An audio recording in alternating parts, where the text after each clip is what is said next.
Hello everybody, my name is Rachel and welcome to my channel Colonati. Today I'm going to do the try a chapter tag idea, but with the Unhaul edition twist. This is not my invention. I've seen other people doing this. I think the first person I saw who did this was Sabrina from Unmanaged Mischief, and I really like the idea of this. I've done the try a chapter tag a couple times in the past for various things, and this year I'm trying to get books out the door, especially going through things on my physical TBR shelf and determining whether I even want to read them and keep them in the house, just get rid of them. So that's what I'm going to do today. I'm going to read the first chapters of each of these 5 books and determine if I really care that much about reading them anymore. And I'm not going to say that I have to get rid of any of them, but I'm pushing myself to not get too precious about them, let's say. So let's get into it. These books are first, Primary Inversion by Catherine Asaro.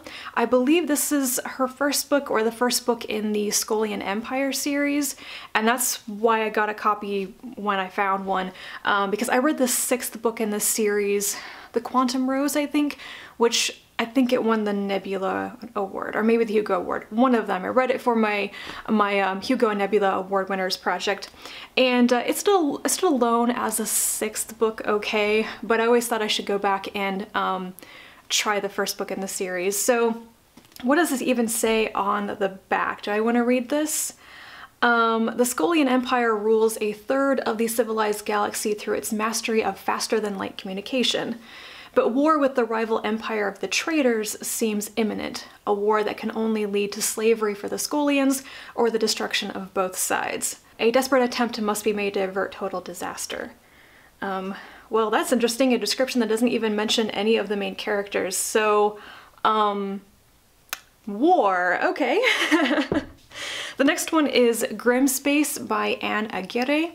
I think this is another first book in a series. So this is what it says on the back. By all accounts, Sarantha Jax should have burned out years ago. As the carrier of a rare gene, Jax has the ability to jump ships through grim space, a talent that cuts into her life expectancy but makes her a highly prized navigator for the Corp. But then the ship she's navigating crash lands and she's accused of killing everyone on board. It's hard for Jax to defend herself. She has no memory of the crash. And then it goes on. So we'll see. The cover of this one, however, does look a little bit urban fantasy-ish to me, and maybe that's why it's a little bit off-putting. I don't know, it looks like the sexy mechanic thing, and I don't know, I mean, like, I like Kaylee Fry, but that's like almost the opposite of sexy mechanic.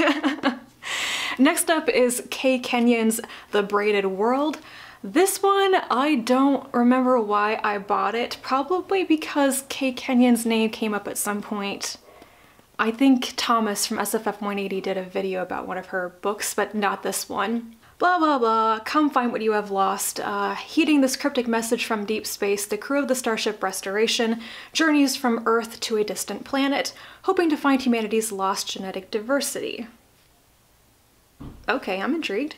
But with the human race on the verge of extinction from the twin horrors of plague and mysterious scourge of dark matter, huh?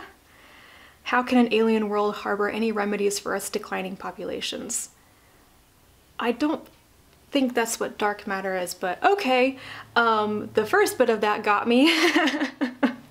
I actually realized I never thought much about why it's called The Braided World. Like, how do you braid a world? Maybe I will find out quickly.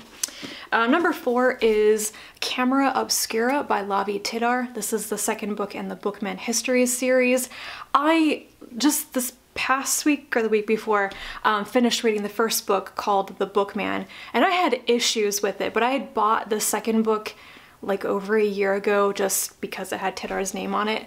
And this is one that if it's at all like the first book or it follows the same characters as the first book, I'm not gonna read it. I'm just gonna say right there, it's not terrible. It's just, it really started to irritate me for reasons. Anyway, and the last book here is Sarah Canary by Karen Joy Fowler.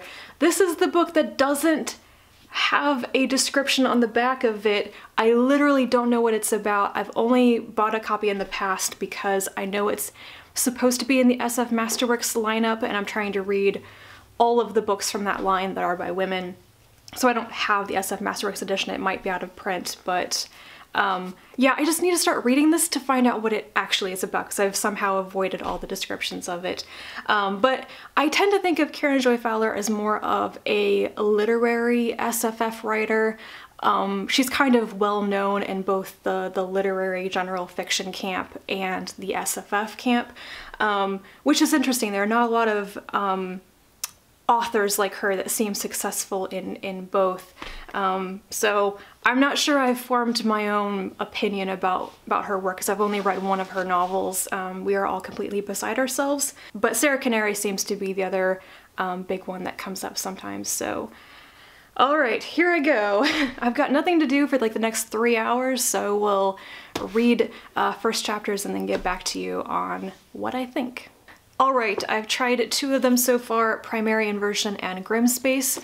Primary Inversion I want to read a bit more of before I make up my mind. I wasn't like super impressed by the first chapter, like not that much significant seems to happen. It's a lot of introduction. So it's written in first person from a woman's perspective. Her name is Saz, I think, and she's basically a Skolian soldier, what they call a Jaegernaut. She and her unit of Jaegernauts are empaths, and they all seem to be linked, plus they have like computers in their spinal columns, so they're bioengineered, kind of like cyborgs or something. And they are technically like on vacation. They're doing their R&R, they're walking around like this boardwalk area, and they go into a restaurant and run into a group of traders who are their enemies, and this brings up flashbacks of bad things that happened to Saz when she was a prisoner of the traders, and then the aristocratic dude from the traders group tries to pick her up. He's like hitting on her. Everyone else is like, oh my god, they're gonna start fighting and we're all gonna die. But he's like, you have pretty hair, do you want to spend the night with me? And she's like, no, I'm busy.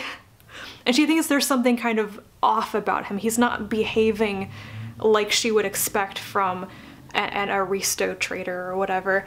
So maybe it's because I've read a book from this series which was essentially a romance, but I'm picking up on the aspects of this which are definitely body and beauty focused. The male soldiers in Saz's group are totally hitting on the waitress in their restaurant. I'm like, this is totally kind of sexual harassment. And there's a lot of focus on, you know, just people's characteristics, you know, are they attractive or not? And I'm not really into that. So I'm going to give this one another couple of chapters to really see if it's going in the more romantic, personal direction rather than the we're fighting a war direction, because I would honestly rather read about the broader conflict. Grimspace by Anna Aguirre, I am not going to continue with this one.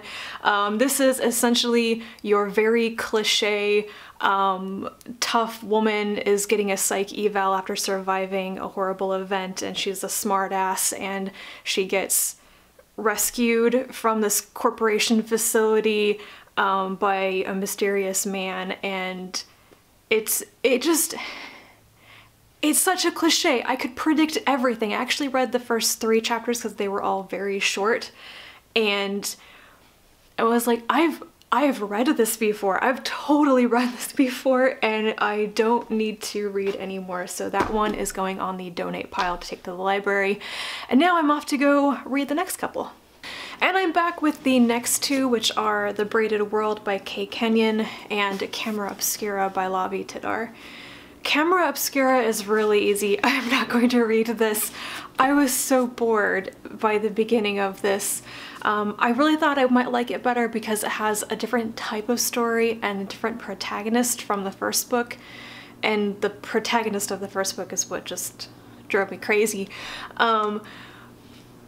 But it was just like a really typical, you know, female detective shows up to look at the corpse of a man who's been violently murdered inside of a locked room type of thing. I was like, huh, I bet this is a riff on Sherlock Holmes, except Sherlock Holmes actually is a character in the world. I just did not capture my interest. I'm kind of sad about that because I actually quite like a lot of the world building and the alternate history in this world, but I don't think I'm really gonna be entertained by the story in that one. The Braided World by Kay Kenyon.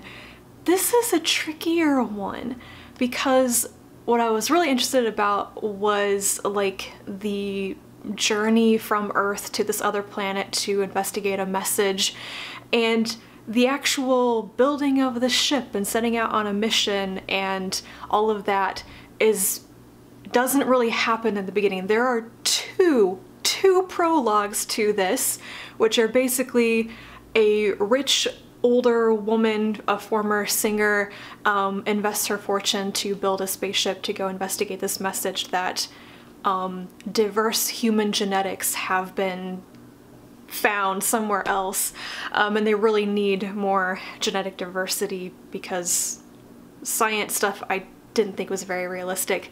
But yeah, they go there, it all happens very quickly, wormhole hyperspace stuff, they're at this planet and they discovered there are human-like people living there, and then it started to get a bit more interesting. Like, it went off in a direction I wasn't really expecting, which is that the human people who live on this planet have a lower level of technology than the people on the spaceship expected. They obviously did not send the message, they did not build the satellites in orbit around the planet, and everyone's very curious about who actually sent the message.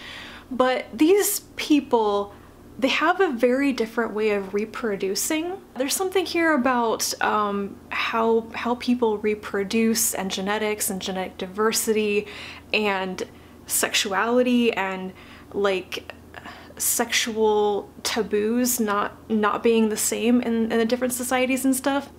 But yeah, I think I'm gonna continue with this one. Alright, I am back about 2 hours later with Sarah Canary by Karen Joy Fowler, and I do not know what this book is. I'm confused.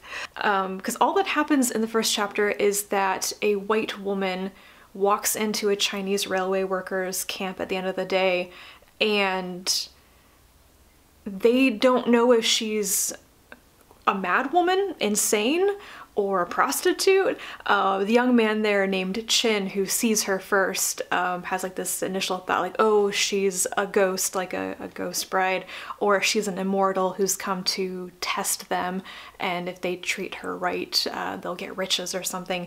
But ultimately they all decide like, oh, Chin, you need to take the crazy lady to the nearby fort or asylum or something. So he heads off in that direction with her, and she's constantly talking but just gibberish. They can't understand her, but she's just constantly talking, and it's driving him nuts, and then he gets knocked unconscious. I don't know if that is really all there is to it. I'm not sure I really care to read it, but I think I might try one more chapter, because the one thing I do like about it is the way it's written. The style of it is interesting, but the plot might not be my thing at all. So there we go.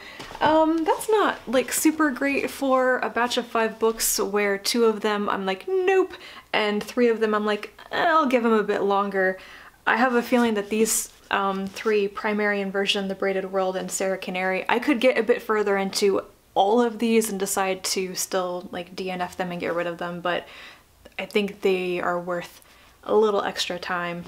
But Camera Obscura and Grimspace are going out the door. Anyway, I hope this was at least mildly entertaining for you. It certainly did what I needed it to do with showing me what I can get rid of. I will probably do more of these in the future, at least I hope so, because I need to get rid of more books. One of my kind of goals this year is for the number of books that I acquire to equal the number of books that I get rid of. Because I need that motivation to just let go of some things that I'm never going to read or never going to reread, and I've currently have acquired more books than I've gotten rid of. So let me know if you liked this, and if you have any thoughts about the books I've talked about today, do let me know in the comments down below. I'll be back to talk to you again soon, and until then, bye.